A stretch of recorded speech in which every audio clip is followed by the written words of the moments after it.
Hello everyone! Nako ihatag ninyo nga tip kung mag-add mo og fractions. Now, kung mag-add gani mo og fractions, tan-awon unay ninyo ang inyong mga gi-add nga fractions kung ma-simplify pa ba. Kung ma-simplify pa gani, i-simplify usa ninyo, usa mo mangita og LCD. So pananglitan ingon ani. 4 over 16 plus 16 over 24. Now, kung atong sundon ang na-learn nato sa school, nga mangita dayon tag LCD between sa atong denominators, ang atong LCD ana is dako. And then sometimes lisod siya pangitaon kung dagko atong mga denominators. Now, I'm not saying nga dili to mao ang sakto. In fact, mao to siya ang standard na procedure kung mag-add ka og fractions. Pero ang akong tip is before ta mangita og LCD, kung mahimo i-simplify unay nato ang mga fractions nga pwede pa ma-simplify. Pananglitan, ang 4 over 16 pwede nato siya ma-simplify as 1/4. Now, basin mangutana mo nganong nahimo siyang 1/4, ang 4 over 16 gi-divide nato both by 4. 4 divided by 4 is 1. 16 divided by 4 is 4. Now, ang pag-simplify is mangita ra tag number nga pwede nato i-divide sa both numerator and denominator. Now, ang 16 over 24 pwede nato i-divide both by 8. So mahimo siyang 2 over 3. Okay, tanawa. Ang 1/4 ug ang 2 over 3 gagmay na kayong denominator. This time 4 na lang og sa 3. Unlike sa first nato na fractions, 16 ug 24 ang ilang mga denominator, lisod-lisod gyud na pangitaan og LCD kay dagko man ang numbers. Pero ang 4 ug ang 3, kung ato pangitag LCD, 12 ra ang LCD nila. So sayon ra kayo. 12 divided by 4 is 3, times 1 is 3, 12 divided by 3 is 4, times 2 is 8. And then i-add ang numerator, copy ang denominator. That will give us 11 over 12. So ang ako ra gyud point is, before ta mangita og LCD sa atong mga fractions, make sure nga naka-simplify na sila to the simplest form. Kay kung ato ni sila i-diretso add gamit ang LCD, although maka-answer gyapon ta, will come up with the same answer, pero mas lisod gyud siya kumpara sa i-simplify nato sila daan. Next example. 10 over 15 plus 14 over 35. Kung ato ni pangitag LCD, dako kayo ni og LCD ang 15 ug 35. Kay dagko man sila nga numbers daan. Pero kung atong i-simplify ang 10 over 15, dividing both by 5, mahimong 2 over 3.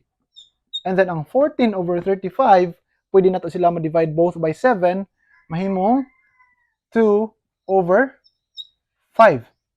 Now, ang 2/3 ug ang 2 over 5, gamay ra kayog LCD, which is 15.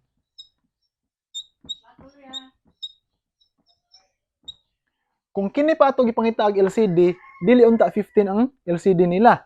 Pero kay na-simplify naman nato, gamay na lang kayo ang LCD. And then i-divide nato, gamay ra kay atong mga numbers.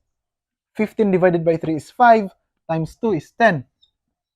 Then 15 divided by 5 is 3, 3 times 2 is 6. And then add, 10 plus 6 is 16 over 15. Okay? Pwede ninyo himuong mix, pero pwede ra sad himuong improper, just like this. And then ang nakanindot ani guys, kung atong i-simplify daan atong mga fractions, most of the time ang atong final answer dili na kinahanglan i-simplify. As you can see, ang 11 over 12 ug ang 16 over 15 di na nimo ma-simplify. Although ang 16 over 15 pwede na nato himuong mix, pero di na jud na ma-simplify. Unlike sa kung kini atong gipang-operate, nangita tag LCD sa dagko kay natong mga numbers, I'm sure na inig-abot ninyo sa final answer, mag-simplify pa gyud, which is another challenge. Kay daghan kayo sa atoa ang maglisod pa og simplify. Now, ang next na tong example is 3 over 18 plus 9 over 12. Now again, ang 3 over 18, pwede nato siya ma-simplify by dividing both by 3. So mahimo ning 1 over 6, and then ang 9 over 12, pwede sad nato siya ma-simplify gamit ang 3. So mahimo ning 3 over 4. So ang 6 ug 4 sayon ra kay pangitag LCD. The LCD is 12. Okay? 12. 12 divided by 6 is 2. 2 times 1 is 2. 12 divided by 4 is 3. 3 times 3 is 9. And then i-add na to ang numerators. May mong 11 over 12. Now again, as you can see, ang 11 over 12, di na siya ma-simplify. So most of the time, ang atong final answer kung ingon aning method atong gamiton is di na siya kinahanglan i-simplify. Sometimes, napatay answer nga kinahanglan i-simplify, pero most of the time, dili na kinahanglan. Unlike sa kung ato ning idiretso, pangitaan natong LCD ang dagko nga numbers, inig-abot na to sa final answer, mag-simplify na sad ta.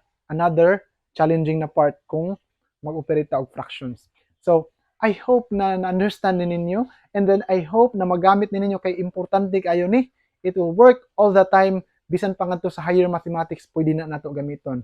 Basta remember, kung mag-operate tag fractions, before nato sila i-operate, i-make sure nga nakasimplified ang atong mga fractions. In that way, gagmay na lang kayong mga digits, kaya ang pag-simplify, magtikagamay man ang mga digits atong fractions.